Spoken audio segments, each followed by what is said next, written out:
George Soros America के बड़े कारोबारियों में से एक है। अमेरिका में उनका 30 से अधिक मीडिया आउटलेट्स में डायरेक्ट निवेश है।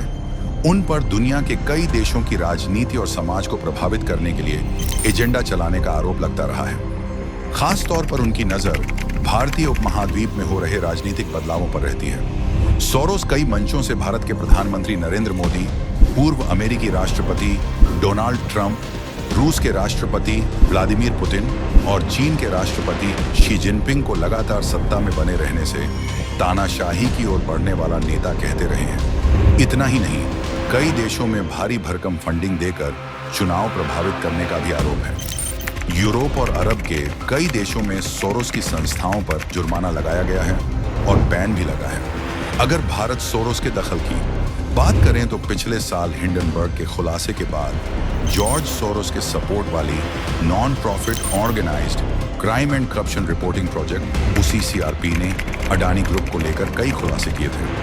अब ये जानना जरूरी है, ये OCCRP क्या है। ये कंपनी पत्रकारों के एक ग्रुप द्वारा संचालित की जाती है। इसका मुख्यालय अमेरिका में है और इस कंपनी की शुरुआत साल 2006 में हुई थी।